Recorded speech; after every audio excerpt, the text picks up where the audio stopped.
Hey everyone, hope you're doing great. Welcome back to my channel. In today's video, we'll dive into what if Deku become new leader of Paw Patrol. Smash that subscribe button, and be sure to peek at the description below.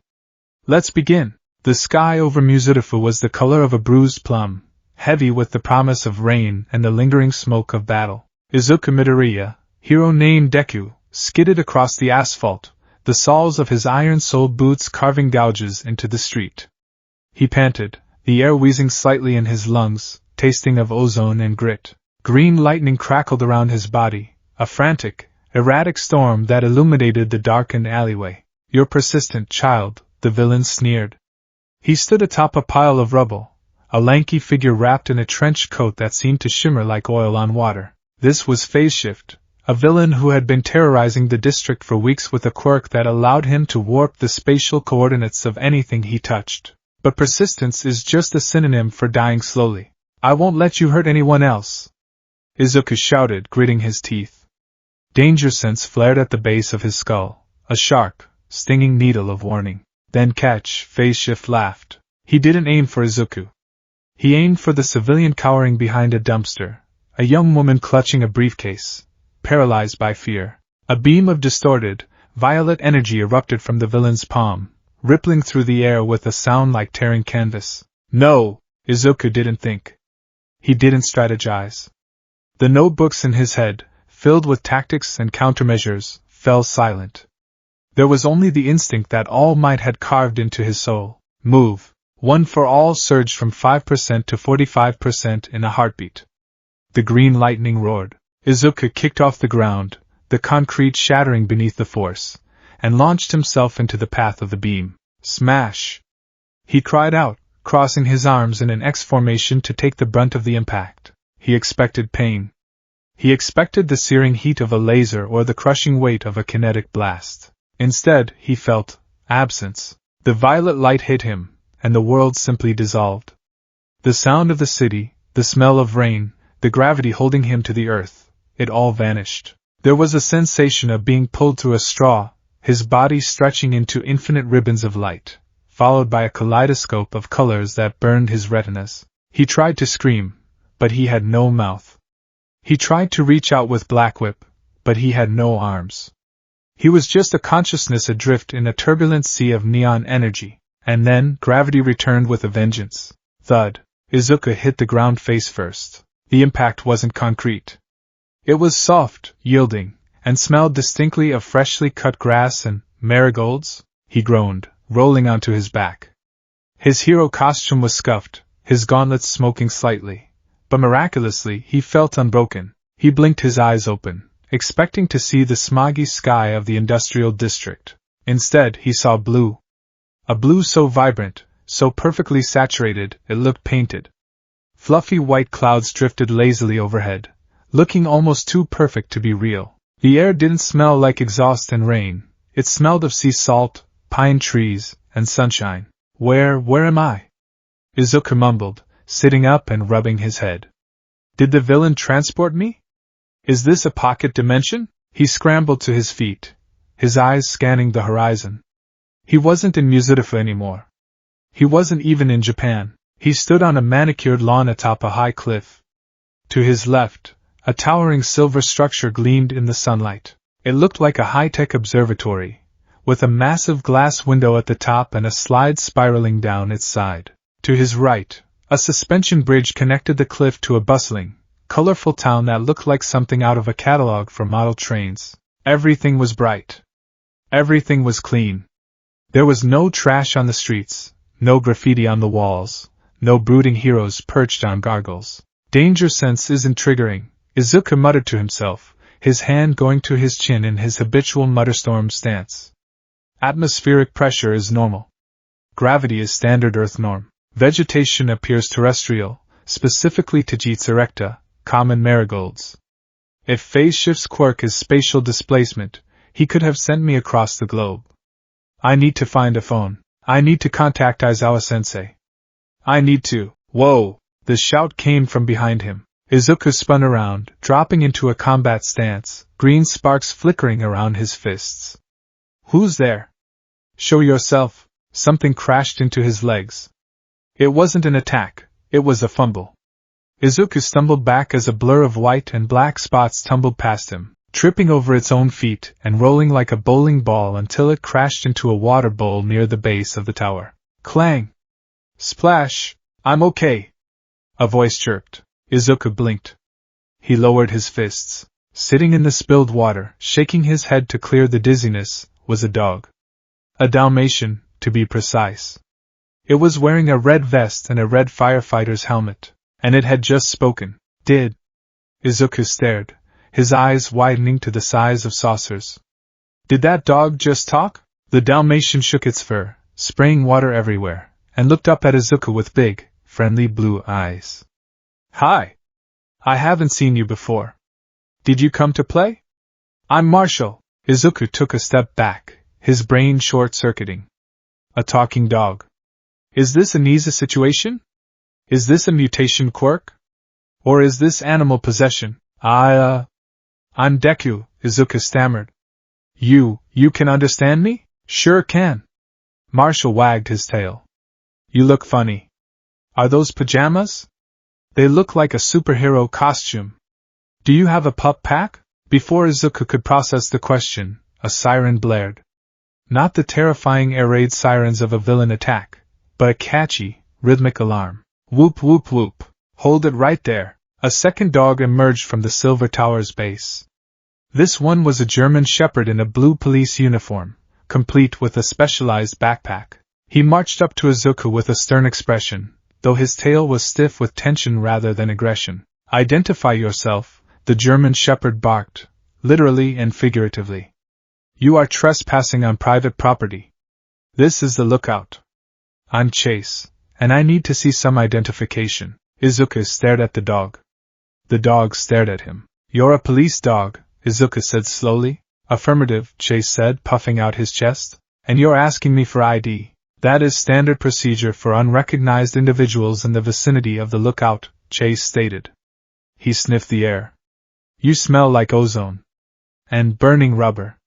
And fear. Izuku shook his head, slapping his cheeks with both hands to wake himself up. Focus, Midoriya. You've fought sludge monsters and bird-brain bioweapons. Talking dogs are weird, but not the weirdest thing you've seen. I don't have my ID, Izuku explained, lowering his hands to show he wasn't a threat. I'm a pro-hero, well, a provisional hero. From Japan. I was fighting a villain and I was hit by a quirk that sent me here. I don't want any trouble. I just need to find the local police station or a hero agency. Chase narrowed his eyes. A hero? Like the PAW Patrol? The what? The PAW Patrol. Marshall piped up, bouncing over. That's us. We rescue people. Marshall, stay back, Chase warned, though his tone was softening. He looked Izuku up and down. The boy was covered in soot, his costume was torn, and he looked exhausted. But his eyes, green and earnest, didn't hold any malice. Chase was a good judge of character, and this boy smelled like someone who tried to carry the weight of the world. Ryder isn't outside, Chase noted, looking around. Usually, he comes out when the proximity sensors trip. Ryder? Izuku asked. Our leader, Chase said. A flicker of worry crossed his canine face. He's been inside all morning. He didn't come down for breakfast, which is not like him. Maybe he's sleeping in. Marshall suggested. Ryder never sleeps in, Chase said. Especially not when the sensors are going off. Izuku's instincts flared again. Not danger sense, but the intuition that came from years of analyzing situations. The silence from the tower, the worried look on the police dog's face. Is he in there? Izuku pointed to the tower. Is there a medical bay? Or a command center? Top floor, Chase said. The elevator is open. I'm going to check on him, Izuku said, stepping forward. Wait. Civilians aren't allowed. Chase started to protest, blocking the path. Izuku looked down at Chase. If your leader is unresponsive and hasn't eaten, he could be in danger. I have first aid training. Please let me help. Chase hesitated. He looked at the strange boy, then at the silent tower. His loyalty to protocol warred with his worry for Ryder. Worry 1. Okay, Chase nodded. Follow me. Marshall, you stay here in case we need backup. I'm ready for a rough rescue. Marshall declared, then immediately tripped over his own paws. The elevator ride was silent, save for the hum of the machinery. Izuku stood awkwardly next to the German Shepherd, trying to wrap his head around the physics of the glass elevator that seemed to defy structural integrity. When the doors slid open, they revealed a high-tech command center. A massive screen covered one wall, currently displaying a rotating logo of a bone. Several brightly colored bean bags were arranged in a semicircle. But Izuku's eyes went immediately to the figure slumped over the main control console. A boy. He looked young, maybe 10 or 11 years old. He wore a red and white vest and had spiky hair that defied gravity almost as much as Bakugo's. Ryder! Chase barked, sprinting across the floor. Ryder didn't move. Izuku activated full cowling at 5%, green lightning flickering softly as he dashed across the room, beating Chase to the boy's side. He placed 2 fingers against Ryder's neck. Pulses rapid, Izuku muttered, his mind shifting into diagnostic mode. He placed a hand on Ryder's forehead. He's burning up. High fever. Is he okay? Chase asked, his voice trembling. He placed his front paws on the console, trying to nudge Ryder's arm. He's unconscious, Izuku said, his voice serious. It looks like severe exhaustion compounded by a viral infection. Has he been working hard lately? We had 3 rescues yesterday, Chase whimpered. And he stayed up all night fixing the air patroller. Izuku gently lifted Ryder. The boy was light, much lighter than the victims Izuku usually carried. He moved him to one of the bean bags, laying him down carefully. He needs cool water and rest. Do you have a first aid kit? Marshall has one in his ambulance, Chase said. I'll call him. Chase tapped his collar. Marshall! Ryder is sick. We need your EMT gear, now. Just as Chase spoke, the massive screen on the wall flashed red. A loud, jarring ringtone echoed through the lookout. Ryder groaned, his eyes fluttering open. He looked glassy-eyed and disoriented. Pups, call, gotta answer. He tried to sit up, but Izuku gently pushed him back down. You need to rest. You're in no condition to move. But the town, Ryder rasped, his voice weak. Someone needs help. The face of a woman appeared on the giant screen. She was holding a chicken in her purse and looked frantic. In the background, chaos was visible. Ryder! Ryder, thank goodness! The woman screamed. It's a disaster. The suspension bridge cables have snapped. A delivery truck is dangling over the bay, and Chicoletta is stuck on the hood. Oh, and the driver is there too, I suppose. Help! Ryder's eyes widened. He reached for his pocket, pulling out a rectangular device that looked like a tablet. PW Patrol, to the... His hand went limp. The tablet clattered to the floor. He had passed out again. Silence filled the room. Chase looked at Ryder, then at the screen, then at Izuku. The dog was trembling. Ryder can't lead the mission. The bridge is collapsing. People are going to get hurt. Izuku looked at the screen. He saw the truck teetering on the edge of the broken asphalt. It was a classic disaster scenario. The kind he trained for every day at UA High. But he was in a strange world. He didn't know the terrain. He didn't know the laws. It doesn't matter, a voice that sounded like All Might whispered in his ear. Meddling when you don't need to is the essence of being a hero. Izuku bent down and picked up the tablet, the pup pad. It was sleek, colorful, and clearly designed for a child, but the technology seemed advanced. Chase, Izuku said. His voice had changed. The stutter was gone. This was the voice of the class representative of Class 1A. This was the voice of a successor. Chase snapped to attention, ears perked. Yes? Gather the team, Izuku commanded, sliding the pup pad into his belt. He adjusted his gloves, the green electricity humming louder now, illuminating the darkened command center. We're going to save that truck. But you don't know the calls. You don't have a vehicle. Chase argued, though he looked relieved that someone was taking charge. Izuku walked to the edge of the tower, looking out the glass window at the distant bridge. He clenched his fist. I don't need a vehicle, Izuku said. I have legs. The assembly of the PAW patrol was chaotic. Chase had hit the alarm, and 4 other pups had come up the elevator. A bulldog, Rubble, a mixed breed, Rocky, a chocolate lab, Zuma, and a cockapoo, Sky. Marshall had arrived last, crashing into the group and turning them into a pile of fur and limbs. Usually, this was the part where they lined up and waited for Ryder to give orders. Instead, they scrambled to their feet and stared at the green-haired teenager standing where Ryder usually stood. "Who are you?" Rubble asked, tilting his head. "And where's Ryder?" "Ryder is sick." Chase stepped forward, his voice projecting authority. "This is Deku. He's a hero from another place. He's filling in." "A sub?" Rocky cocked his head. "Does he know how to use the equipment?" "We don't have time for a briefing," Izuku cut in. He felt bad for being curt, but the image of the dangling truck was burned into his mind. Every second they wasted talking was a second the cables could snap. Izuku looked at the pups. He had analyzed them quickly during the elevator ride up, thanks to Chase's brief explanations. "Okay, listen up!" Izuku shouted. The pups flinched slightly at the volume, but they stood at attention. "Sky." Izuku pointed to the small dog in pink. "Why yes? I need aerial surveillance. Get to the bridge and give me a live feed of the structural integrity. Tell me which cables are fraying first." Sky blinked, then barked. "This pup's gotta fly."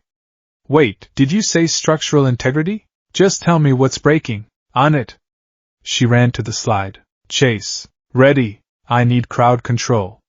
Clear the area around the base of the bridge. No civilians within a 500-meter radius. If that bridge falls, the debris field will be massive." "Chase is on the case." He slid down. "Marshall, I'm fired up. You're with me. If the truck falls, there might be fire or injuries. I need you on standby for medical triage." "I'm ready." "Zuma, let's dive in. Get your hovercraft under the bridge. If they fall into the water, you are the primary rescue. Do not engage unless the target hits the water." "Roger that, dude." "Rubble, Rocky, double on the double. You two secure the entrance to the bridge. We might need materials to brace the truck if I can't pull it back immediately." The pups stared at him for a split second. The orders were faster, more technical, and less pun-filled than they were used to. But the urgency in Izuku's voice compelled them to move. "PW Patrol is on a roll." They shouted in unison, mostly out of habit, and leaped onto the slide. Izuku didn't take the slide. He didn't take the pull. He walked to the window. "Wait, how are you getting down?" Rocky asked before sliding away. Izuku opened the window. The wind whipped his messy green hair. He stepped onto the ledge. "Plus Ultra," he whispered. He jumped. To the citizens of Adventure Bay, it looked like a green comet had fallen from the lookout. Izuku plummeted toward the ground, the wind roaring in his ears. 10 feet from the grass, he kicked the air. Detroit smash. Air Force. The compressed air blast slowed his descent instantly, cushioning his landing. He hit the ground in a sprint, full cowling tearing up the turf as he accelerated. He moved faster than any vehicle in the PAW Patrol's garage.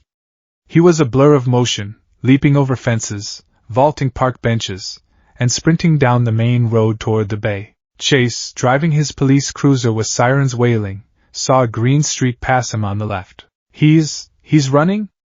Chase barked into his comms. "Ryder never runs that fast." "He's not running, he's flying." Sky's voice crackled over the radio. "I've got eyes on the bridge. It's bad, Deku.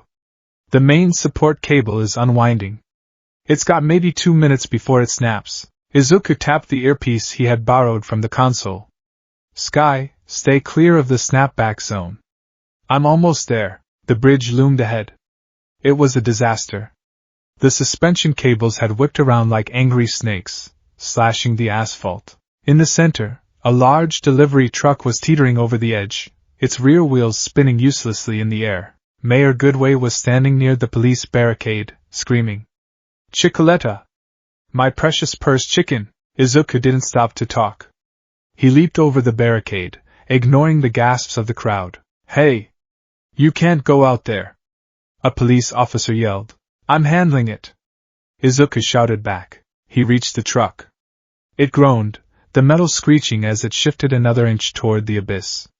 The driver, a man with a cap, was frozen in the seat, staring down at the water below. "Don't move!" Izuku yelled, landing on the hood of the truck. His sudden weight caused the truck to dip. "Ah!" The driver screamed. "Mistake, mistake, calculation error," Izuku muttered frantically. "Too much weight." The cable snapped. With a sound like a gunshot, the last steel rope holding the truck gave way. The vehicle tipped forward, plummeting toward the bay. "No!" the crowd screamed. "Black whip!" From Izuku's back, tendrils of black energy erupted, glowing with a teal outline. They shot upward, wrapping around the intact suspension girders of the bridge tower. At the same time, 2 other tendrils shot down, wrapping around the truck's bumper and the driver's door. Izuku gritted his teeth, his boots grinding into the asphalt of the bridge deck as he became the living anchor. Heavy. It's heavy. The truck jerked to a halt mid-air, dangling 20 feet below the bridge. The sudden stop jarred the driver, but he was safe. I got you!" Izuku strained, his muscles bulging under his suit. The strain was immense, but compared to holding up falling buildings or fighting Shigaraki, this was manageable. "Zuma!" Izuku yelled into the comms. "I'm lowering it down. Be ready to catch the driver." "I'm there, wider, I mean Deku!" Zuma shouted from below. Izuku carefully extended the black whip tendrils, lowering the truck inch by inch until it hovered just above Zuma's hovercraft. The driver scrambled out, shaking, and fell into the safety of the orange boat. "Chicoletta!" Mayor Goodway shrieked from the bridge.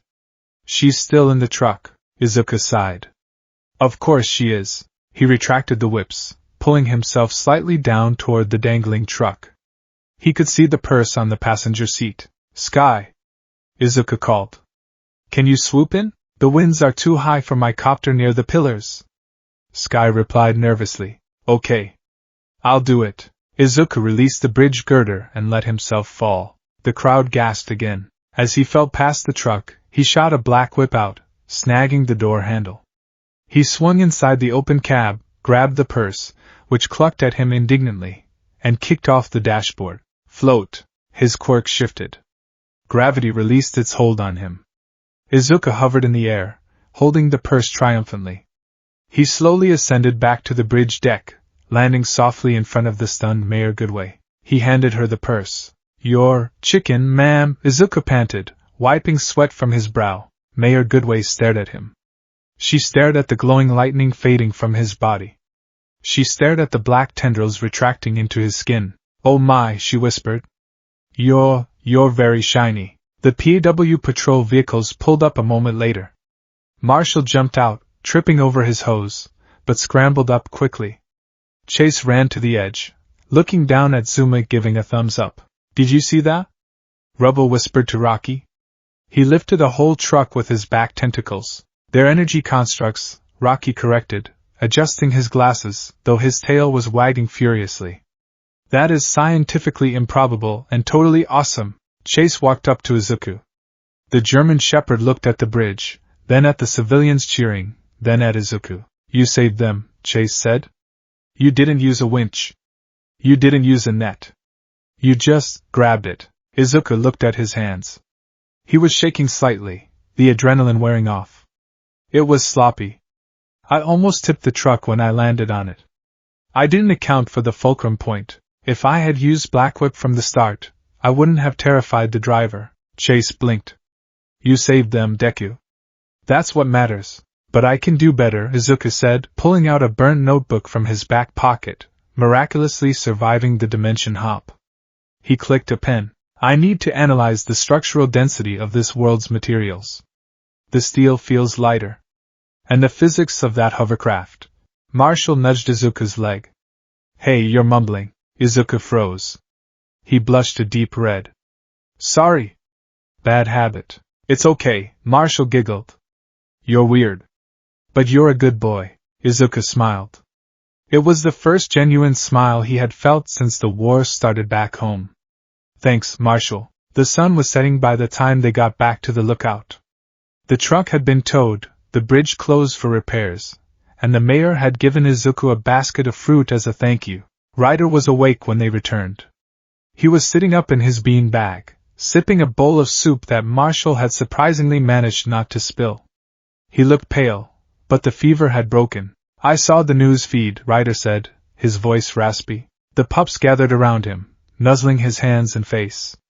Izuku stood back, feeling like an intruder in a family moment. Ryder looked up, meeting Izuku's eyes. You have powers, Ryder stated. It wasn't a question. Yes, Izuku said. Quirks. Where I come from, 80% of the population has them, and you use yours to save Adventure Bay, Ryder said.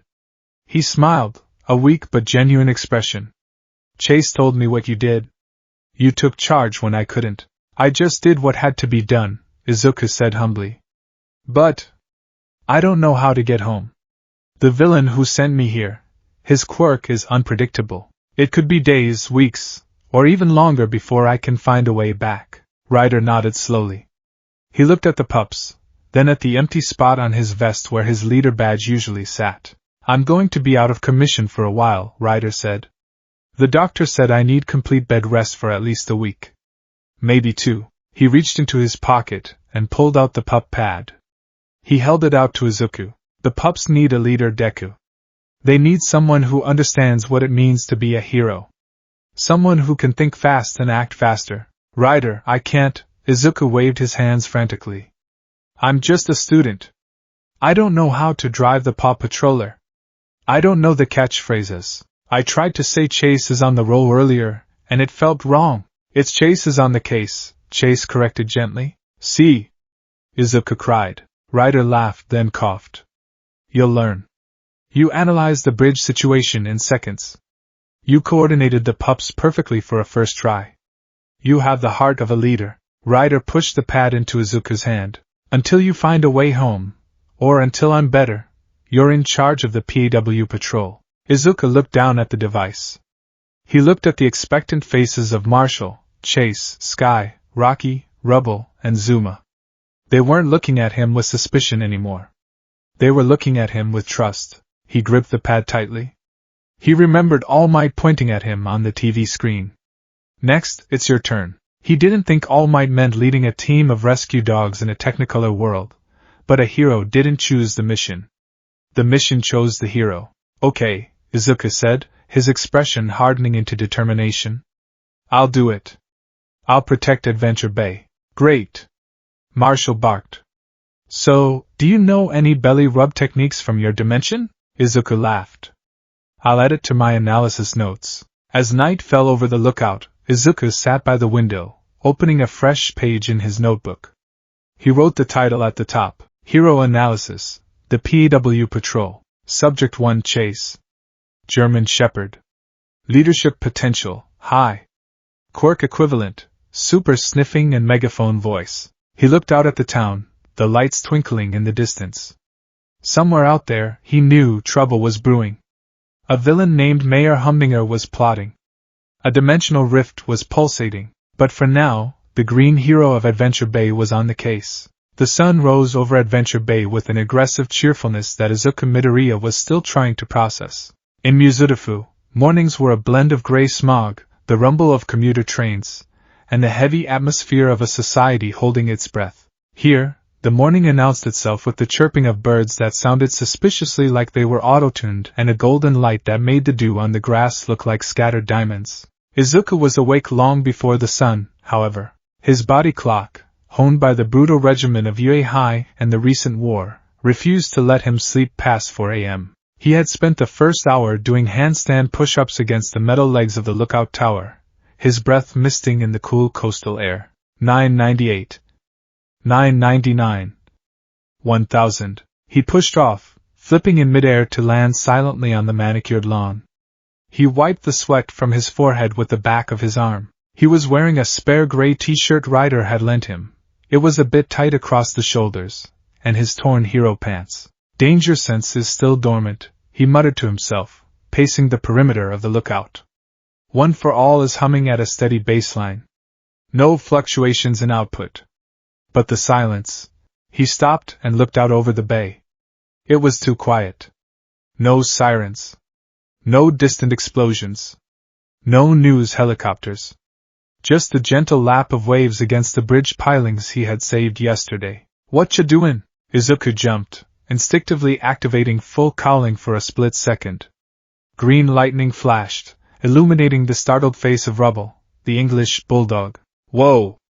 Rubble stumbled back, his little tail tucking between his legs. Sparky, sorry! Sorry! Izuku powered down immediately, waving his hands frantically. I didn't mean to scare you, Rubble. I was just thinking. Rubble sniffed the air, his nose wrinkling. You smell like hard work. And sweat. Are you gonna eat that? Izuku blinked. Eat what? The air, Rubble said seriously. You're gulping it down like it's a sausage link. Come on, breakfast is in 10 minutes. Ryder usually fills the bowls, but well, you know. Izuku's expression softened. Right. Ryder. Inside the lookout, the atmosphere was subdued. The pups were gathered around their automatic food dispensers, but the machines were silent. Ryder was the one who usually pressed the master release button in the morning. I can do it, Chase said, stepping forward. He looked tired. The German Shepherd hadn't slept well, spending most of the night outside Ryder's bedroom door. I know the code. No, wait, Izuku interjected. Let me. He walked over to the dispenser console. It wasn't high-tech compared to the security systems at UA, but it was specific. He looked at the keypad. It's 0-1-0-6, Chase instructed. Ryder's birthday. Izuku punched in the code. A mechanical whirring sound filled the room, followed by the clatter of kibble hitting metal bowls. Breakfast is served, Marshall announced, trying to slide into position. He stepped on a squeaky toy, lost his balance, and careened into Zuma. Whoops. Sorry, Zuma. It's cool, dude, Zuma laughed, nudging Marshall back upright. As the pups ate, Izuku grabbed an apple from the kitchen counter. He leaned against the wall, watching them. They were dogs. Just dogs, but they were also the primary emergency response team for an entire municipality. It defies logic, Izuku thought, his mind racing. In my world, animals with quirks, like Principal Nizu, are rare. Here, sapience seems common among canines, yet they don't possess quirks in the biological sense. Their abilities are entirely dependent on technology. The pup packs. He pulled out the notebook he had salvaged. It was charred around the edges, a souvenir from his battle with phase shift, but the pages were still usable. He clicked a pen he had found on the console. Entry 1, Group Dynamics. The team relies on high specialization. Unlike pro heroes who are encouraged to be versatile, the PAW Patrol essentially functions like a specialized support team where every member is the expert of their domain. Weakness: if one member is incapacitated, their specific utility is lost. Strength: incredible efficiency in their specific niches. Deku? Izuku looked up. Sky was watching him, her ears cocked. She had finished her food. Why are you writing in that book? Is it a diary? Not exactly, Izuku said, tapping the pen against his chin. It's analysis. I'm trying to understand how you guys work so I can help better. Help better? Rocky wiped crumbs from his muzzle. You lifted a truck with glowing energy ropes. I think you're helping plenty. That was brute force, Izuku corrected. Brute force works in a fight, but rescue requires precision. If I hadn't been careful, that truck could have snapped in half. I need to know what you can do, so I don't get in your way. Chase stopped eating. He looked up, his expression unreadable. You're the leader right now, Deku. Leaders don't get in the way. They pave the way. Before Izuku could respond, the large screen on the wall flashed. The alarm blared. PAW Patrol, to the lookout! Ryder's pre-recorded voice echoed. Ryder needs us. Marshall shouted instinctively, then faltered. Oh. Right.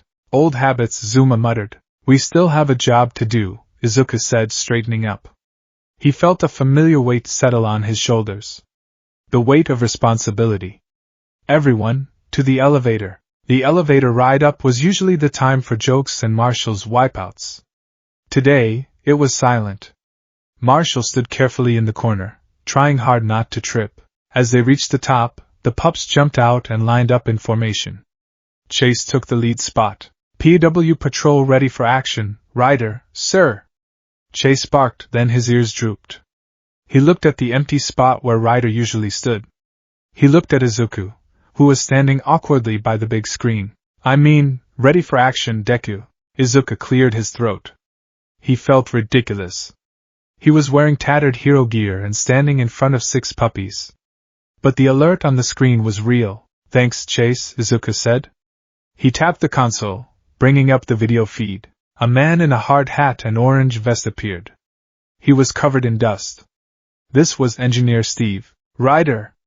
Or, whoever is there. Steve yelled. We have a problem at the train tunnel. A rock slide just came down from the cliff face. It's blocked the tracks completely. Is the train coming? Izuku asked, stepping closer to the screen. That's the problem. Steve waved his arms. The 10:15 express is due in 4 minutes. The comms are down in the tunnel because of the storm last night, so I can't warn the engineer to stop. If they hit that pile of rocks at full speed, derailment. Big time. Izuku's eyes widened. What's the cargo? Industrial piping and a shipment of highly pressurized soda for the festival. Pressurized containers. Explosion risk. Derailment on a cliffside track. Izuku's mind flashed to a simulation at UA Scenario 4, high-speed collision prevention. Okay, Izuku said. He looked at the pups. He needed to assign tasks. He didn't have the catchy graphics or the vehicle animations. He just had his tactical mind. Rubble on the double. The bulldog stepped forward. We need your rig. We have to clear those rocks. But if we can't clear them in time, we need to build a ramp or a diversion berm. Chase. Sir, I need you to deploy your cones and secure the perimeter. If the train derails, we need a safe zone for the passengers to evacuate. Marshal. Ready. You're on standby. If the engine breaches, there could be a fire. And those pressurized soda cans might act like shrapnel. Sky. Izuku turned to the pilot. I need you to fly ahead of the train. Try to signal the engineer visually. Use your smoke trails if you have to. This pup's gotta fly. Sky yipped. PW Patrol is on a roll.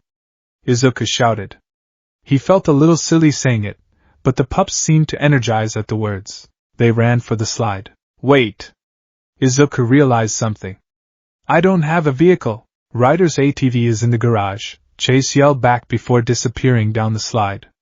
You can drive, right? I have a provisional license for motorcycles. Izuku stammered to the empty room. He rushed to the pole, Ryder's fireman pole.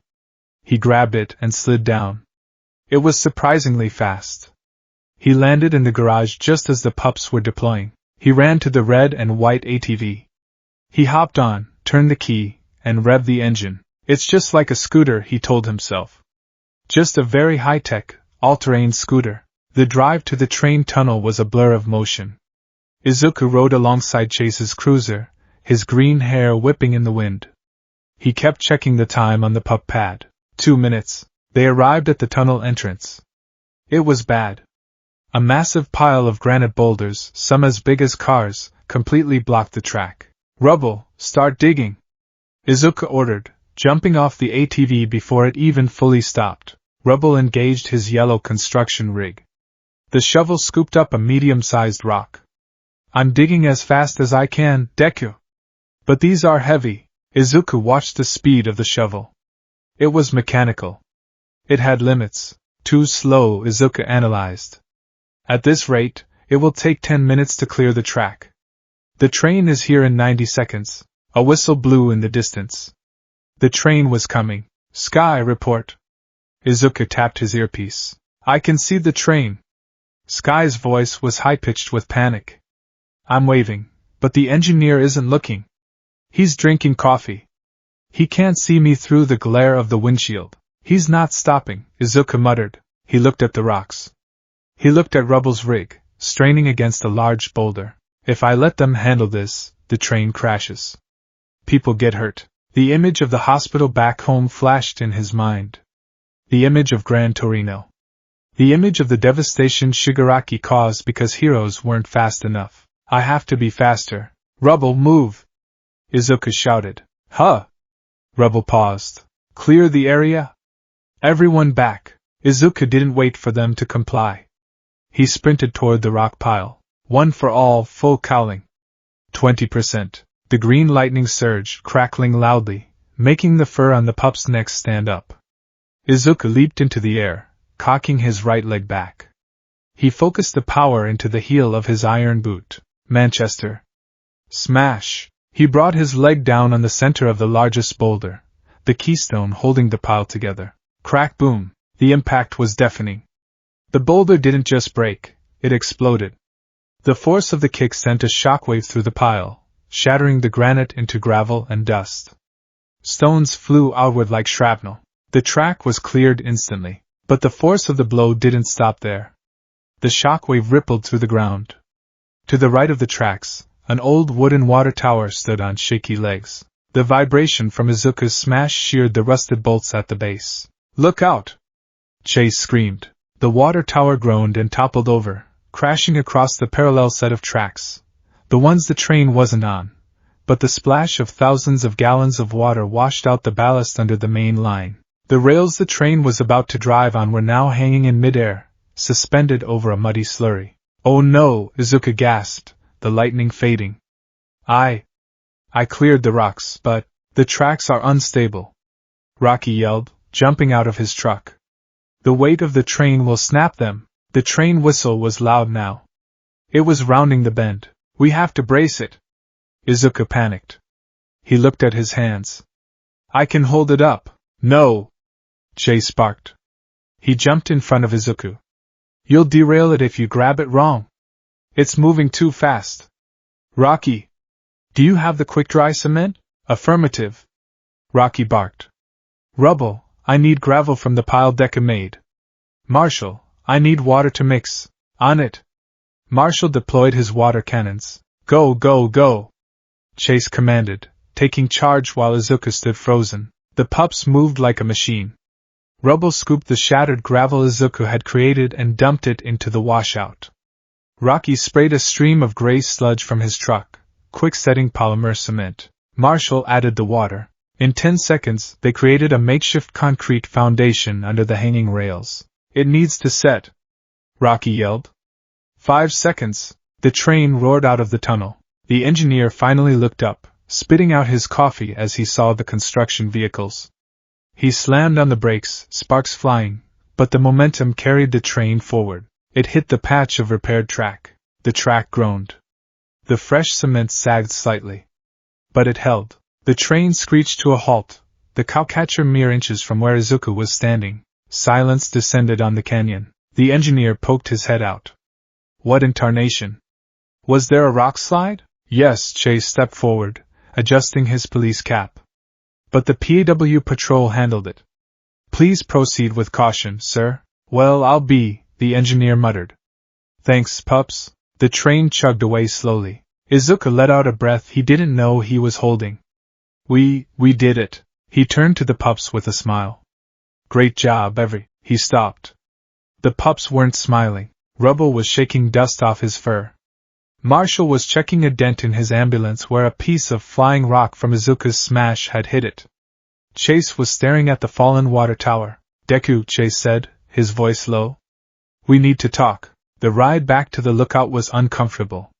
When they arrived, Chase didn't go to the treat dispenser. He sat in the center of the room, waiting for Izuku to come up the elevator. Izuku walked in, rubbing the back of his neck. "Hey guys. That was intense. But we saved the train." "You almost destroyed the track," Chase said bluntly. Izuku flinched. "I cleared the obstruction." Rubble wasn't digging fast enough. Rubble was following protocol, Chase countered. He was removing the rocks safely. "If you hadn't smashed them, we could have used the winch to pull the big one aside." "There wasn't time," Izuku argued.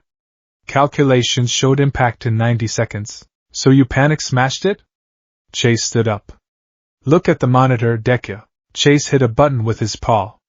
The screen showed drone footage from Sky's helicopter. It showed the aftermath. The shattered water tower. The mudslide caused by the water. The dent in Marshall's truck. "We rescue," Chase said firmly. "We don't demolish. You have a lot of power. Maybe more power than anyone we've ever seen. But you use it like a hammer." Adventure Bay isn't a nail. Izuku stared at the screen. He saw the destruction. He realized Chase was right. He had treated the rock slide like a villain. He had attacked the problem with Smash. In my world, Izuku whispered, if I hesitate, people die. If I don't go 100%, the bad guys win. There are no bad guys here right now, Marshall said softly, stepping closer. He put a paw on Izuku's knee. Just rocks. And rocks don't fight back. You don't have to hurt yourself, or the ground, to win. Izuku looked down at the Dalmatian. He looked at his own scarred hands. I don't know how to do this, Izuku admitted. I don't know how to be a hero without fighting. That's why you have us, Rocky piped up. We're the specialists. You're supposed to be the coordinator. Ryder doesn't have super strength. He has us. Izuku closed his eyes. He took a deep breath. You're right, he said. I'm sorry. I was reckless. I put the team in danger. Apology accepted, Chase said, his tail giving a tentative wag. But next time, trust the gear. Trust the pack. I will, Izuku promised. He walked over to his bean bag and picked up his notebook. But if I'm going to trust the gear, I need to understand it thoroughly. He flipped to a new page. Can we do a training session? Not physical training. Mental training. I want to interview you. The pups exchanged glances. Interview? Sky asked. Like for TV? No, Izuku's eyes began to shine with that familiar, fanboy intensity. Like a quirk analysis. I want to know every spec, every bolt, every limit of your packs and vehicles. I want to know exactly what you can do, so I never have to smash a rock again. The pups smiled. This they could do. Hero analysis entry, Chase, role, police/spy/second in command, breed, German Shepherd, quirk factor, not applicable, tech-based. Izuku sat cross-legged on the floor, pen flying across the paper. Chase sat proudly in front of him. Okay, so the net launcher, Izuku muttered. What's the tensile strength of the mesh? It can hold a full-grown bear, Chase bragged. Or 3 mares. 3 mares, Izuku wrote down. Specific. And the drone? Range? 2 miles. But if the wind is over 20 knots, stabilization is tricky. Noted, Izuku scribbled. Wind weakness. Must coordinate with Sky for weather data. And your spy gear. You have a zip line? Suction cup wall walkers and a zip line, Chase confirmed. He barked. Rough. Suction cups, the mechanism deployed from his pack. Izuku leaned in, his nose almost touching the machinery. Incredible. The vacuum seal mechanism is miniaturized. Hatsum would lose her mind over this. It uses a localized compressor? Ryder built it, Chase said simply. Ryder is a genius, Izuku concluded. Hero analysis entry, Marshall, role fire/medic, breed Dalmatian, analysis. So, the water cannons, Izuku asked Marshall. Are they unlimited? Nope. I have a tank, Marshall explained, tapping his sides. But I can hook up to any hydrant for infinite ammo. Infinite ammo via external source, Izuku muttered. Like a hydrokinetic amplifier. And the medical gear? Do you carry adrenaline? Epinephrine? I have bandages. And lollipops. Marshall beamed. And a really cold spray for boo-boos. Cryospray. Good for inflammation. Izuku nodded. And your, coordination issues? Marshall blushed. I just get excited. My paws move faster than my brain. Izuku smiled sympathetically. I know the feeling. My power used to break my bones because my body couldn't keep up. We can work on that. Focus drills. Hero analysis entry, Sky, role aviation, breed Kakapu. The wings, Izuku asked, sketching a diagram of Sky's pack. They're jet-powered? Rocket boosters. Sky did a backflip. I can hover, but top speed is Mach 0.5. Subsonic, Izuku noted. Faster than Gran Torino? No, probably not. But sustained flight is a huge advantage. What about lift capacity? I can carry a basket of kittens. Or you, if I use the helicopter hook. Aerial mobility for the commander. Izuku underlined this 3 times. This is crucial. If I can float using her hook, I can conserve Black Whip energy. Hero analysis entry, Rocky, role eco/engineering, breed mixed breed. This was the longest interview. Rocky and Izuku spoke the same language, repair and resourcefulness. You have a portable 3D printer in the truck? Izuku gasped. It uses recycled plastic, Rocky said proudly. I can make bolts, patches, simple tools. As long as I have trash, I have treasure. Creation quirk equivalent, Izuku whispered. Like Yayorozu, but requires external raw materials. Rocky, you're the backbone. If a plan fails, you're the one who builds the exit strategy. Rocky's chest swelled. I never thought of it like that. I just fix stuff. You're the support item specialist, Izuku said firmly. In my class, we have heroes who fight, but without the support gear, they'd be helpless. You keep this team running. By the time the interviews were done, the sun was beginning to dip low. Izuku's notebook was filled with diagrams, charts, and strategic combinations. Combo move A, skyhook net, sky drops chase, chase deploys net midair. Combo move B, mudslide stopper, Marshall waters the dirt. Rocky mixes cement, Rubble packs it. Izuku stretched, his back popping. He felt better. More prepared. Deku? A weak voice came from the elevator. Izuku spun around. Ryder was standing there, leaning against the wall. He looked better. His color had returned, but he was still in his pajamas. Ryder! The pups rushed over, tackling him in a gentle hug. Easy, easy, Ryder laughed, petting them. He looked at Izuku. I heard a lot of talking down here. And a loud crash earlier. Izuku winced. Yeah. The crash was me. I'm still learning. Ryder walked over to the bean bag where Izuku had been sitting. He picked up the notebook. Izuku moved to stop him, embarrassed, but stopped. Ryder flipped through the pages. He saw the drawings of the pups. The detailed notes on PSI limits, hydraulic pressures, and psychological profiles. This is amazing, Ryder said softly. You broke down their abilities to a molecular level. It's just what I do, Izuku rubbed his arm. I'm a nerd. You're a strategist, Ryder corrected. He handed the book back. Deku, you have a power that could flatten this town. But you're spending your time learning how not to use it. That's why I gave you the pad. Ryder sat down heavily. When I started the PAW patrol, people laughed. They said they're just puppies. But the secret isn't the gear. It's the trust. They trust me to make the call. I trust them to execute it. I tried to do it all myself today, Izuku confessed. And I broke a water tower. And you fixed it, Ryder said. Well, Rocky fixed it. But you took responsibility. That's rule number 1. Ryder looked at the large window. The reflection showed a boy with messy green hair and a boy with spiky brown hair. 2 leaders from 2 very different worlds. Chase told me you were analyzing for the future, Ryder said. Yeah, Izuku nodded. I don't know when I'm going back. So I have to be ready for tomorrow. There's a villain here, Humdinger? Chase mentioned him. Mayor Humdinger, Ryder sighed. He's usually more of a nuisance than a threat. He cheats at contests. He steals fruit.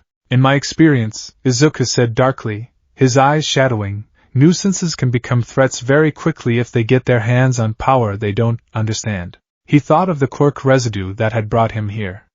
If Humdinger found a trace of that energy. We'll be ready, Izuku said. I'll teach the pups some maneuvering drills tomorrow. Evasive patterns. They rely too much on their vehicle's armor, Ryder chuckled. You're turning my rescue team into a superhero squad. No, Izuku smiled, looking at the pups who were currently chasing a squeaky toy Marshall had found. They're already superheroes.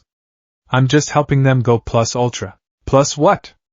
Ryder asked. It means, going beyond. Izuku looked at the horizon. It means giving everything you have, and then a little bit more. Ryder yawned.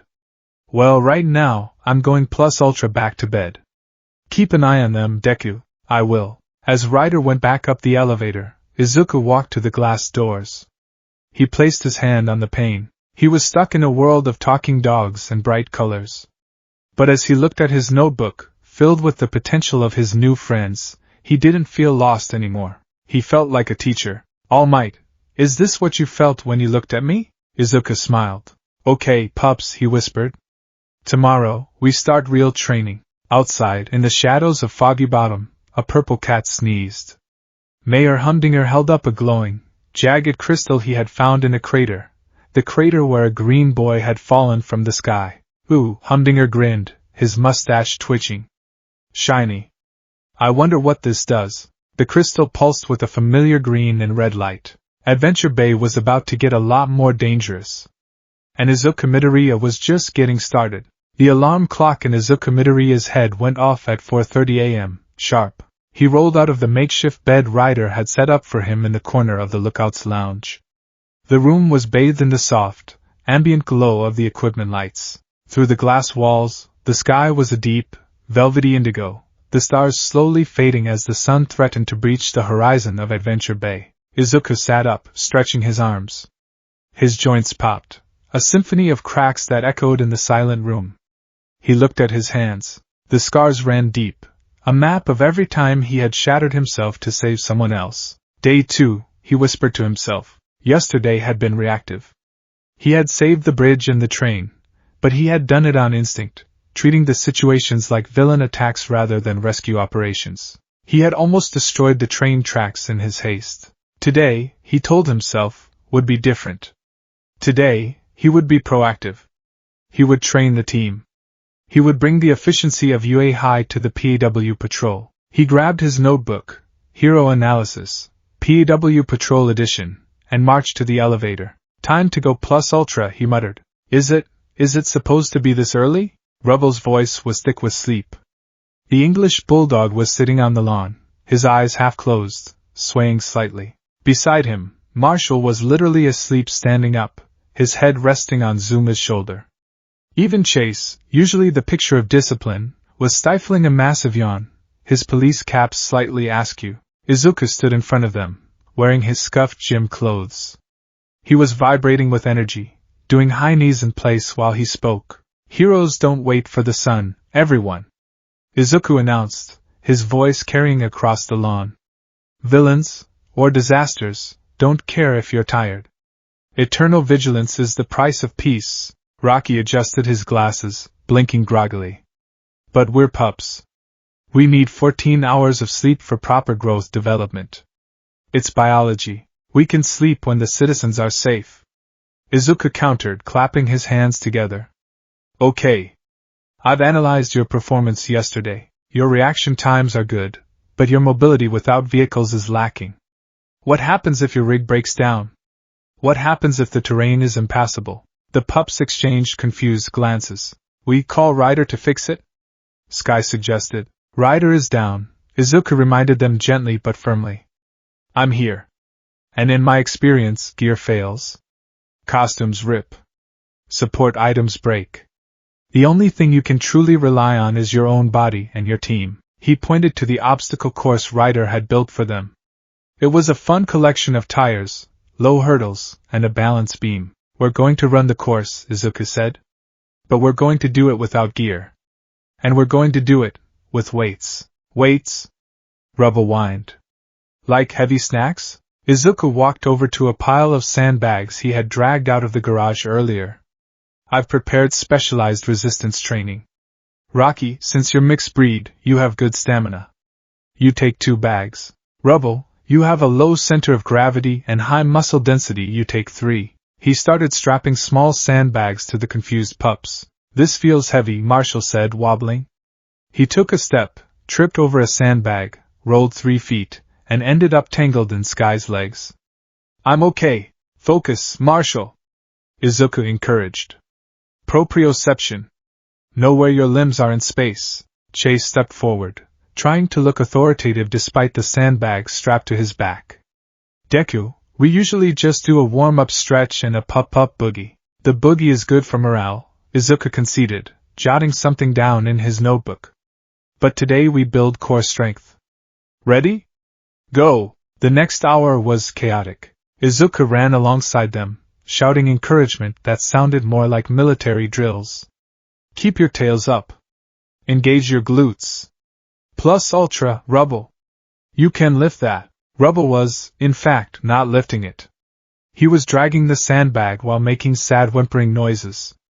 Sky was trying to flutter her wings, forgetting she wasn't wearing her pack, and just hopping awkwardly. Marshall had tripped 17 times, creating a new record. By 6 a.m., the pups were collapsed in a pile on the grass, panting heavily. Izuku stood over them, barely sweating. Good first set. Now, let's talk about tactical communication. I noticed you guys use a lot of puns. Green means go, I'm fired up, etc. Those are our catchphrases, Zuma panted. They let Wida know we're weedy. They're inefficient, Izuku said, tapping his pen against his chin. In a high-stakes combat scenario, rescue scenario, brevity is key. Instead of chases on the case, try target acquired, engaging. Instead of rubble on the double, try heavy excavation unit deploying. The pups stared at him. Target acquired? Chase tested the words. It felt cold. But rhyming is fun. Fun is secondary to survival, Izuku said, his eyes darkening for a split second as a memory of the Paranormal Liberation War flashed through his mind. He shook it off. Okay, break time. 5 minutes. Then we practice evacuation drills. As Izuku walked away to get water bottles, the pups huddled together. He's intense, Rocky whispered. Like super intense. He smells like sadness, Marshall said softly, resting his chin on his paws. Even when he's smiling and yelling, he smells like he's scared of losing us. He's just used to a different world, Chase said diplomatically, though he looked worriedly at his trembling legs.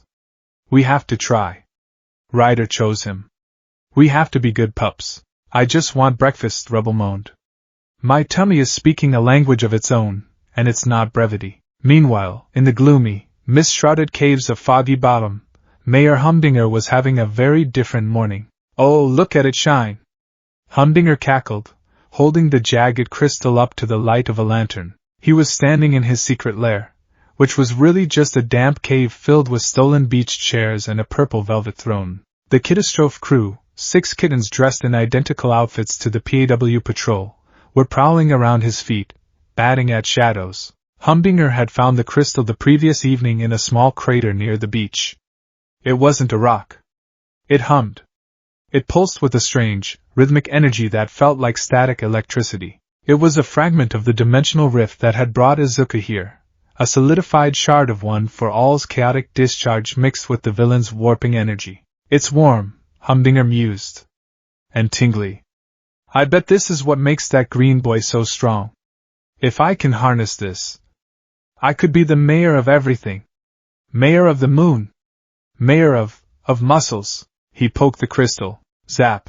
A spark of red and green lightning arced from the crystal, jumping to the nearest kitten, Cat Chase. The kitten yelped. But instead of running away, it arched its back. Its fur stood on end. Its muscles seemed to swell slightly. Meow? The kitten asked. But the meow was deep. It sounded like a lion's roar compressed into a tin can. The kitten crouched and then zoom. It vanished. A split second later, it reappeared on top of Humdinger's head, knocking his top hat off. Oof. Humdinger stumbled. What in the world? Another spark jumped from the crystal. This time it hit Cat Rubble. The little bulldog-costumed kitten swiped a paw at a large boulder blocking the cave entrance. Crash. The boulder shattered into pebbles. Humdinger's jaw dropped. He looked at the crystal, then at the kittens. A wicked, greedy grin spread across his face, curling his mustache. Oh, this is better than cheating, Humdinger giggled. My precious kitties! You're not just kitties anymore. You're super kitties. Power paws.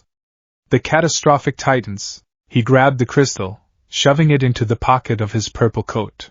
Come along, my super pets. We have a town to impress.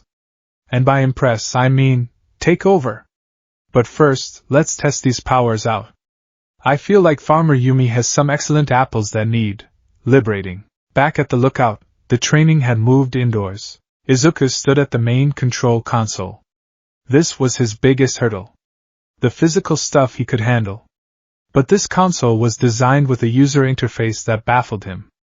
It was too simple. There were no readouts for wind speed, no thermal imaging toggles, just big colorful buttons. Okay, Izuku muttered. Simulation sequence. How do I initiate? He reached for the blue slider that controlled the periscope. His hand, still thrumming with the residual energy of one for all from the workout, touched the metal. Bzzzt. Static discharge shot from his finger into the console. The screens flickered. The speakers let out a high-pitched whine. Ah! Izuku pulled his hand back. Sorry. My control is slipping. I need to regulate my output to 0.0%. You okay, Deku? Ryder's voice came from the elevator. Ryder walked in, looking a little steadier than yesterday, though still pale. He was wearing his pajamas and a robe. Ryder! The pups abandoned their tactical sit-stay drill and rushed him. Hey guys, Ryder laughed, sitting on a beanbag. He looked at Izuku, who was frantically wiping the console screen with his sleeve. How's the training? Optimal, Izuku lied, sweating. We are increasing efficiency. Ryder raised an eyebrow. He looked at the exhausted pups. They look tired, Deku. Remember, they're not machines. They need play. Play builds bonds. Bonds build trust. I know, Izuku sighed, slumping his shoulders. I see so many variables. So many potential threats. If I don't prepare them for the worst-case scenario, then you'll burn them out before the scenario even happens, Ryder finished. Before Izuku could respond, the console flashed red. The alarm blared. Distress signal. Izuku snapped into focus instantly. He hit the button, carefully this time. Farmer Yumi's face appeared on the screen. But the background wasn't her usual sunny farm. It was orange. Bright, flickering orange. Ryder! PW Patrol! Yumi screamed, coughing. Smoke billowed around her. Help! The barn! It's on fire! Fire? Ryder sat up straighter, but a coughing fit forced him back down. We're on it! Izuku shouted. Yumi, get to safety! What's the status of the animals? Bettina and the pigs are trapped inside. The barn door is jammed. And Al is trying to get the hose, but the fire is spreading too fast. It's unnatural. It just whooshed up out of nowhere. We're coming! Izuku yelled. PW Patrol, to the, He looked at the pups. They were looking at him, fear in their eyes. Fire was scary. Fire was real danger. To the air patroller? Marshall suggested. No time, Izuku said. Standard deployment. Suit up. The pups ran for the slide. Izuku watched them go, his heart hammering against his ribs. Fire. The image of the villain Dabi flashed in his mind. Blue flames consuming the city. The heat. The screaming. Izuku clenched his fists until his knuckles turned white. Not here. I won't let it happen here. He didn't take the pull. He turned to Ryder. I've got this, Izuku said, his voice dropping an octave, becoming the voice of the vigilante Deku. Stay here. Ryder looked at him, concerned. Deku, let Marshall handle the fire. That's his job. It's too big, Izuku said. I saw the feed. That's a structural inferno. Marshall's water cannons won't be enough. He turned and sprinted for the window, leaping out into the open air. The scene at Farmer Yumi's farm was a nightmare. Black smoke churned into the sky, blotting out the sun. The red barn, usually a symbol of rustic peace, was a roaring beast of flame. The heat was palpable from 50 yards away. Farmer Al was running around with a garden hose, spraying a pathetic stream of water onto the raging inferno. Yumi was holding onto her hat, crying. Bettina! She screamed. My poor cow! A streak of green lightning tore down the driveway. Izuku skidded to a halt, the wind from his arrival kicking up dust. Get back! Izuku ordered, his voice commanding. He pushed Al and Yumi gently but firmly away from the heat radius. Deka! Yumi cried. The animals, I know. Izuku's eyes scanned the structure. Danger sense was buzzing at the base of his skull, a constant, low-level thrum indicating environmental hazard. The sirens of the PAW patrol approached. Chase's cruiser and Marshall's ambulance drifted around the corner, followed by the others. Whoa, Marshall gasped, jumping out of his truck. That's a big fire. Marshall! Izuku barked into his comms. Set up a perimeter at 50 meters. Do not engage the structure. What? Marshall blinked. But I'm the fire pup. I have the water cannons. I can. It's too hot.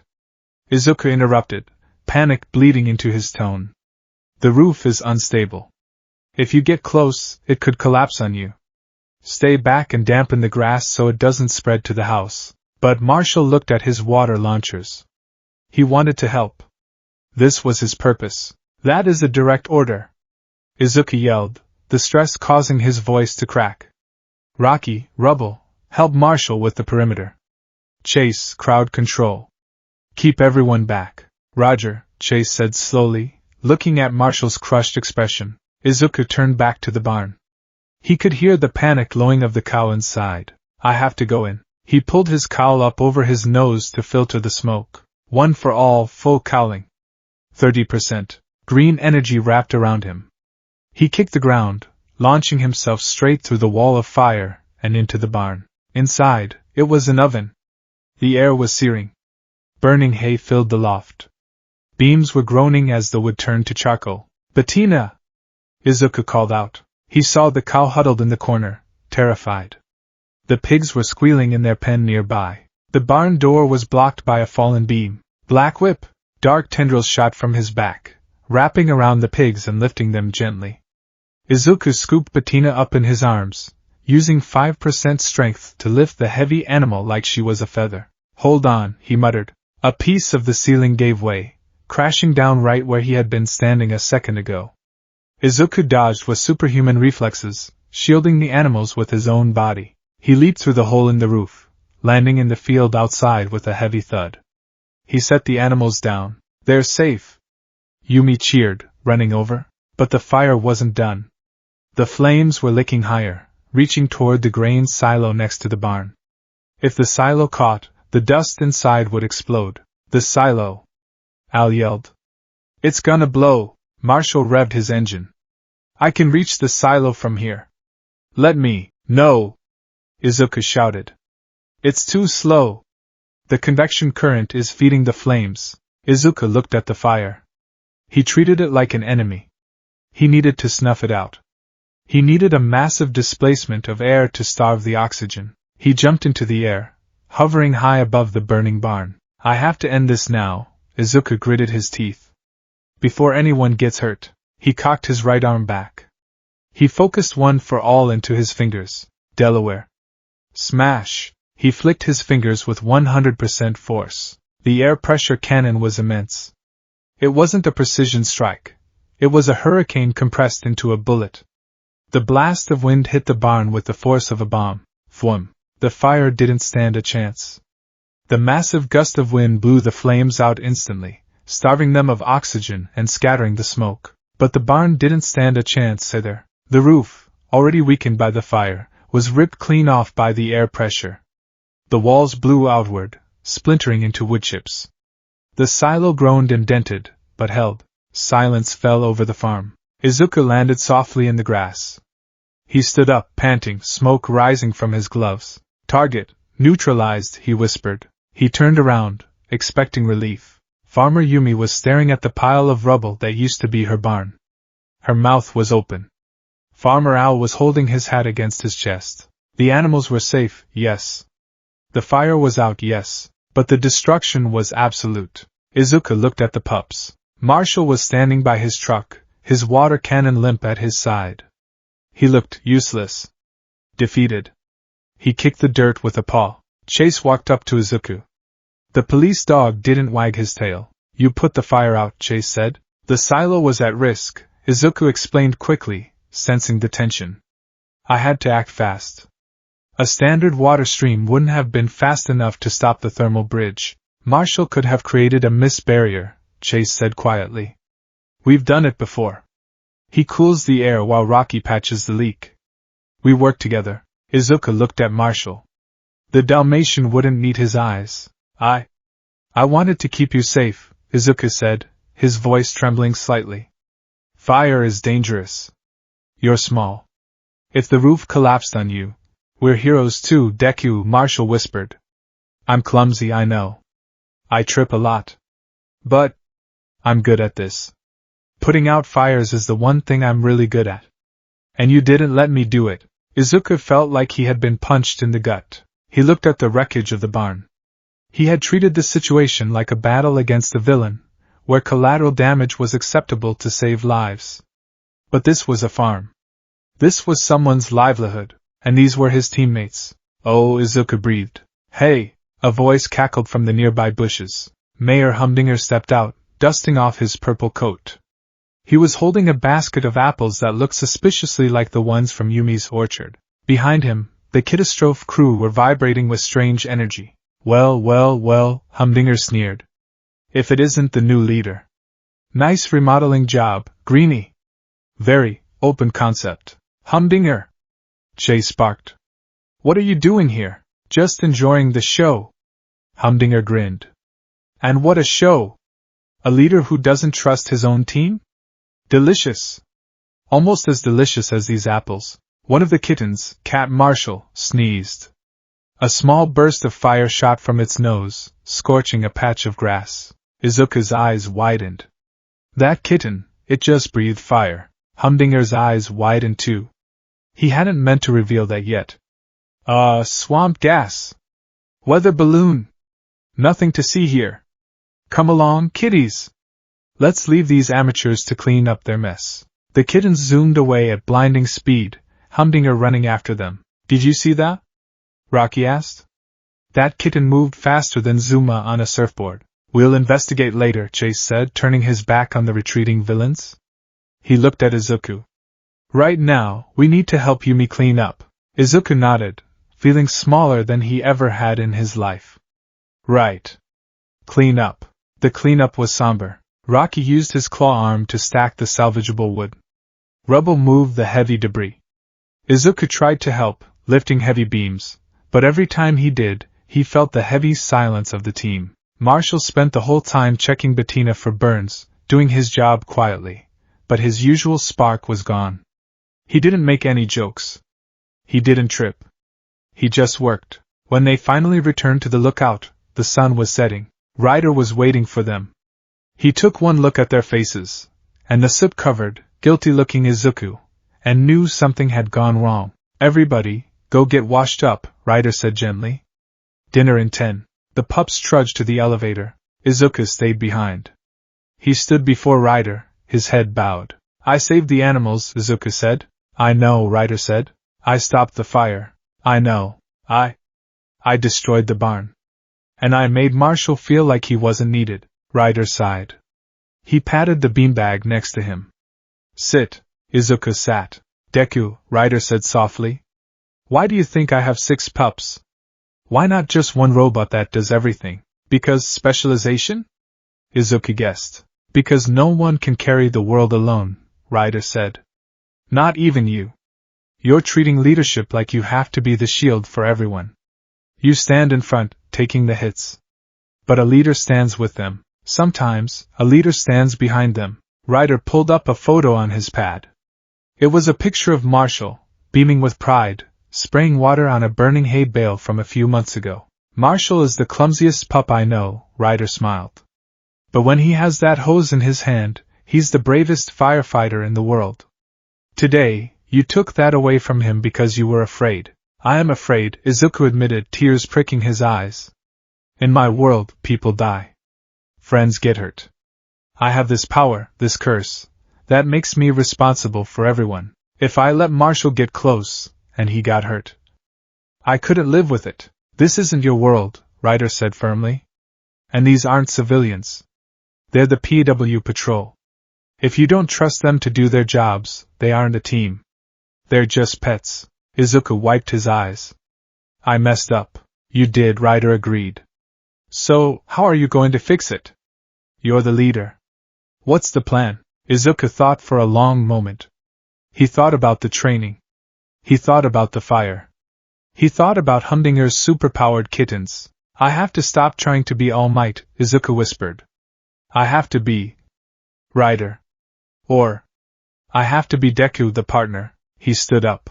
I'm going to apologize, Izuku said. And then I'm going to ask for their help. Because if those kittens have quirks, I can't catch them alone, Ryder smiled. Now you're thinking like a pup. That night, Izuku didn't write in his notebook. Instead, he went down to the sleeping area. The pups were curled up in their houses. Marshall was awake, staring at the moon. Marshall? The Dalmatian looked up. Hi, Deku. Izuku sat on the grass outside the doghouse. I'm sorry. About today. I was wrong to hold you back. You're the fire specialist, not me. Marshall sniffed. I know you were just trying to help. But, it felt like you didn't think I was good enough. It was the opposite, Izuku said honestly. I was scared that if you got hurt, it would be my fault. But Ryder told me that trusting you means trusting you to handle the danger too. Marshall sat up. I can handle it. I'm really tough. I once fell off a ladder and landed on a pillow. It was still scary, but I did it, Izuku chuckled. He held out a fist. From now on, Izuku promised, I don't make a move without my team. Partners? Marshall looked at the fist. He extended a paw and bumped it against Izuku's knuckles. Partners. Marshall wagged his tail. Good, Izuku said, his expression turning serious. Because tomorrow, we have a problem to solve. Those kittens Humdinger has? I think they have powers like mine, and I'm going to need the best firefighter in the world to help me stop them. Marshall puffed out his chest. I'm ready for a rough rescue, Izuku smiled. Plus ultra. Plus ultra. Marshall echoed, then immediately fell over his own water bowl. As laughter rang out in the quiet night, the shadow of fear that had gripped Izuku's heart began to lift. He wasn't alone, and he was beginning to realize that no job is too big, no pup is too small wasn't just a catchphrase. It was a strategy. The air in Foggy Bottom was always damp, clinging to the skin like a cold, wet sheet. It smelled of stagnant water, mildew, and the peculiar, sulphurous odor of bad decisions. Mayor Humdinger stood in the center of his secret lair, a hollowed-out sea cave illuminated by flickering, stolen camping lanterns, and cackled. It was a wet, throaty sound that echoed off the dripping stalactites. Oh, it is beautiful, he cooed, holding the jagged crystal up to his eye. Simply magnificent. The crystal, a shard of compressed dimensional energy roughly the size of a grapefruit, pulsed with a rhythm that matched Humdinger's own greedy heartbeat. It glowed with an erratic light, sometimes the toxic green of radiation, other times a bruised violet. Boss, maybe we shouldn't touch the glowing space rock? The voice came from the shadows. It was the nephew, Harold. He was tinkering with a robotic claw, looking nervous. I mean, that green kid fell from the sky with this stuff. It looks radioactive. Nonsense, Harold. Humdinger scoffed, waving the crystal dismissively. It's power. Pure, unadulterated power. And it belongs to the mayor of Foggy Bottom. Me. He looked down at his feet. The catastrophe crew, 6 kittens dressed in mockery of the PAW patrol uniforms, were circling him. Usually, they were mischievous, prone to tangling yarn and scratching furniture. But today, they were different. They had been exposed to the crystal's ambient radiation all night. Cat Chase was vibrating. Literally vibrating. He was moving so fast he appeared as a blur of blue static. Cat Rubble was currently chewing on a solid steel I-beam that held up part of the cave ceiling. His teeth crunched through the metal like it was a biscuit. Cat Sky was floating 3 feet off the ground, batting at a stalactite, completely untethered by gravity. You see, Harold? Humdinger grinned, his mustache twitching. They are evolved. They are the apex predators of Adventure Bay. And with them, I shall finally have what I deserve. A lifetime supply of sardines? Harold guessed. No, you fool. Respect. Humdinger climbed onto a crate, striking a pose. I want a statue. A massive, towering statue of myself, made of pure gold.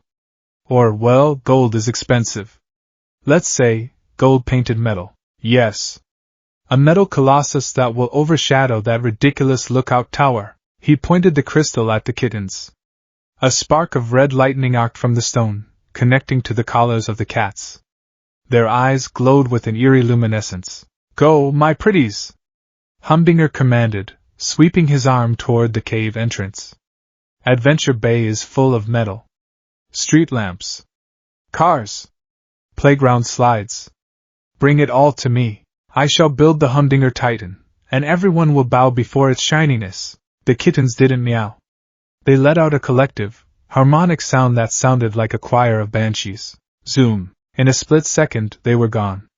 Only a cloud of dust and the smell of ozone remained. Harold blinked. Uncle Mayor? Did Cap Marshall just sneeze a fireball? Details, Harold. Details.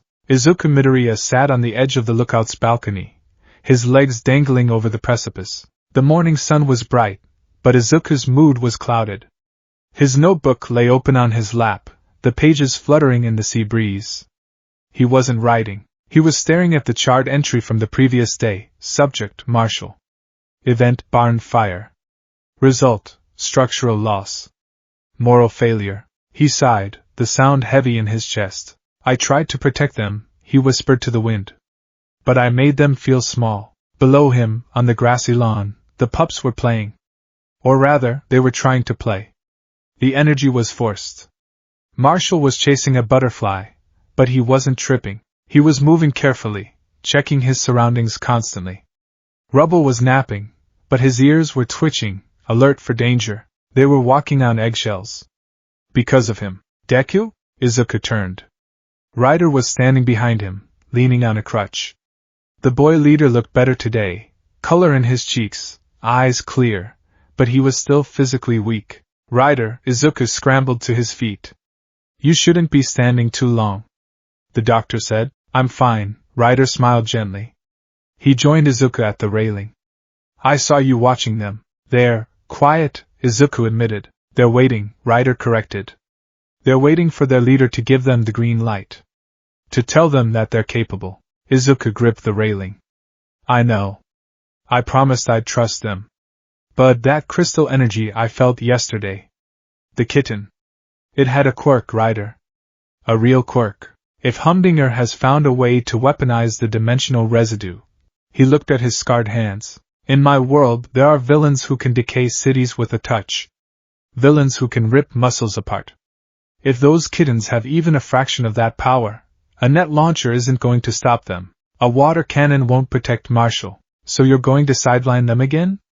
Ryder asked, his voice neutral but piercing. No, Izuku shook his head. I'm trying to figure out how to be a shield and a leader. All Might was the shield. He did everything alone. And when he fell, chaos followed. You're not All Might, Ryder said. He pointed down at the pups. And I'm not All Might. We're just people, and pups, who care. That has to be enough. Before Izuku could respond, the alarm klaxon blared. WOP WOP WOP. The giant screen on the tower illuminated. It wasn't a call from a citizen. It was a proximity alert from the town square sensors. Trouble, Izuku said, his demeanor shifting instantly from brooding teen to pro-hero. Let's go. The scene in Adventure Bay was chaotic, but bizarrely silent. Usually, villain attacks involved explosions and screaming.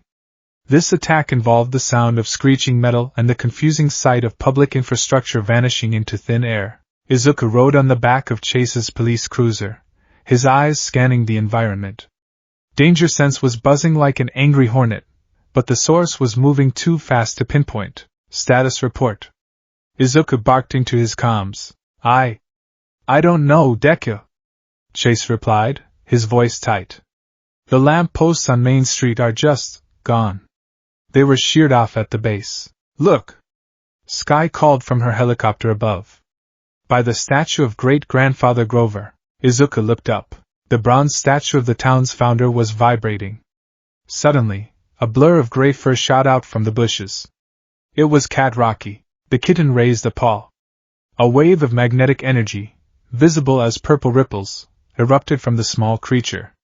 The bolts holding the statue to its plinth groaned and snapped. The massive bronze figure lifted into the air, hovering effortlessly. Magnetism, Izuku analyzed instantly.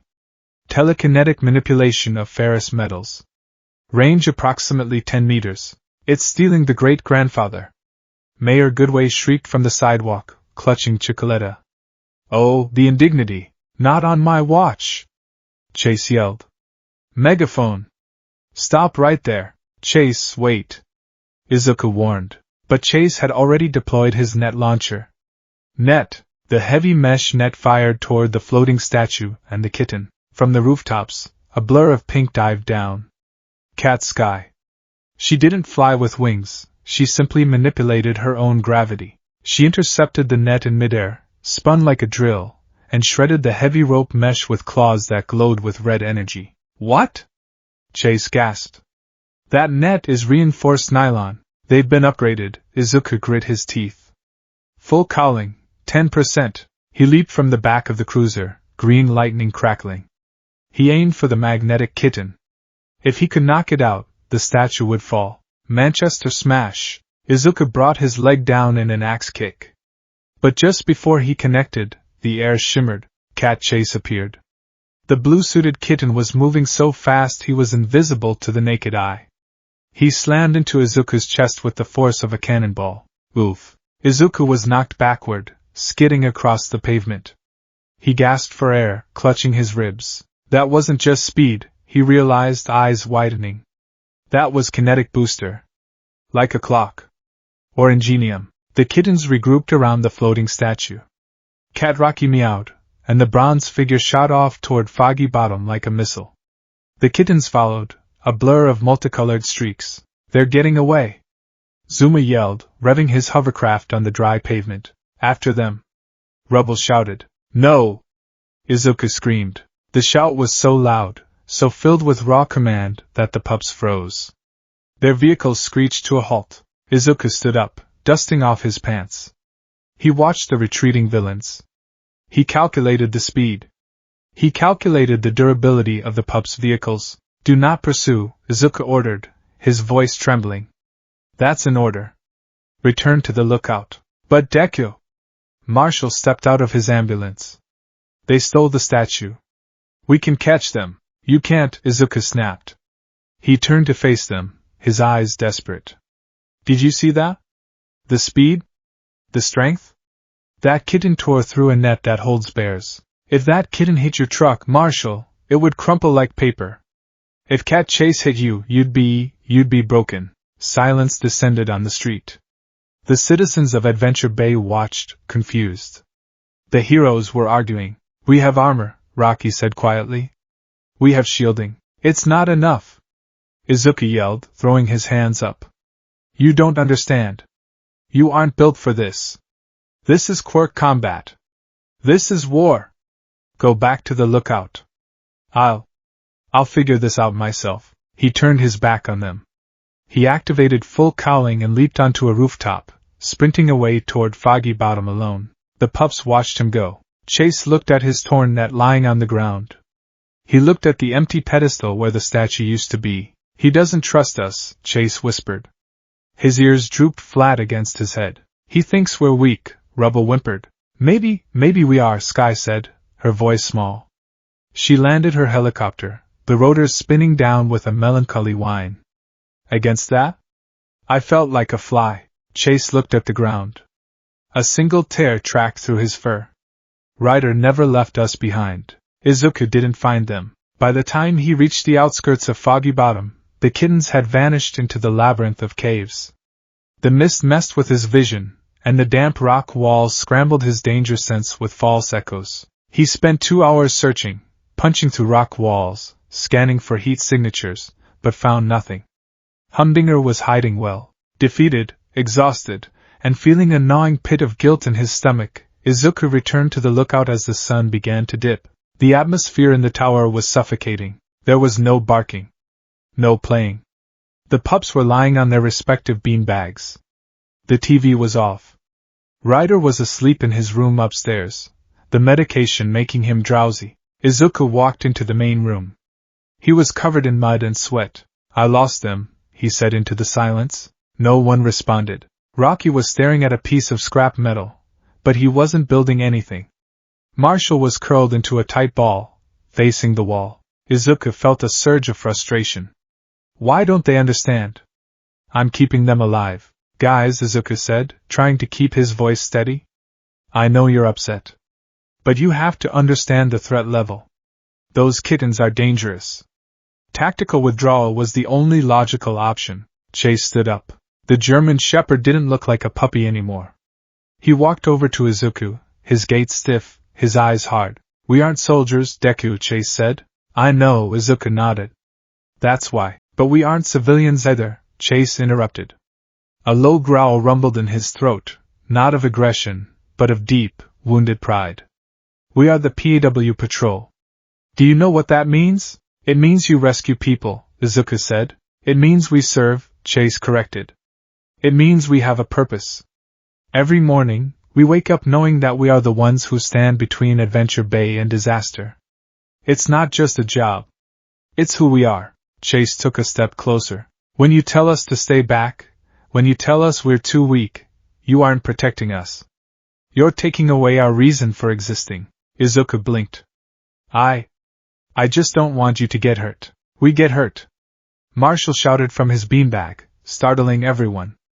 The Dalmatian stood up, tears in his eyes. "I get hurt all the time.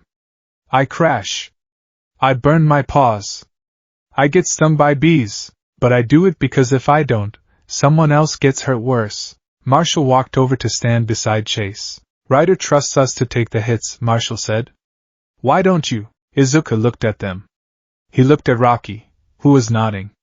At Sky, who was wiping her eyes. And suddenly, the image of the pups faded, replaced by a memory. A memory of a quirkless boy sitting in a doctor's office. A doctor saying, "You should probably give it up." A memory of his mother crying, apologizing to him. "I'm sorry, Izuku. I'm sorry." A memory of Bakugo yelling at him to stay out of the way. "Don't try to be a hero, Deku." Izuku staggered back, his back hitting the glass wall. "I'm doing it," he realized with horror. "I'm doing exactly what they did to me." He was looking at the pups and seeing their lack of powers as a disability. He was telling them that without a quirk, without raw strength, they couldn't be heroes. He was the one protecting them, yes, but he was also the one crushing their dreams. "You're right," Izuku whispered. His voice cracked. He slid down the wall until he was sitting on the floor, eye level with Chase. I used to be quirkless," Izuku confessed. The pups tilted their heads. "Quirkless?" Rubble asked. "Powerless," Izuku explained, tears spilling over. "In my world, everyone had powers. Except me. Everyone told me I was fragile. Everyone told me to stay back. To be safe. To be realistic." He looked at his hands. It hurt. It hurt so much to be told I was useless. To be told I needed protection when all I wanted to do was save people. He looked up at Chase. "I became the person I hated," Izuku said, his voice thick with emotion. "I looked at you, and I saw myself before I got my power. And I thought I was saving you from the pain, but I was just making you feel small.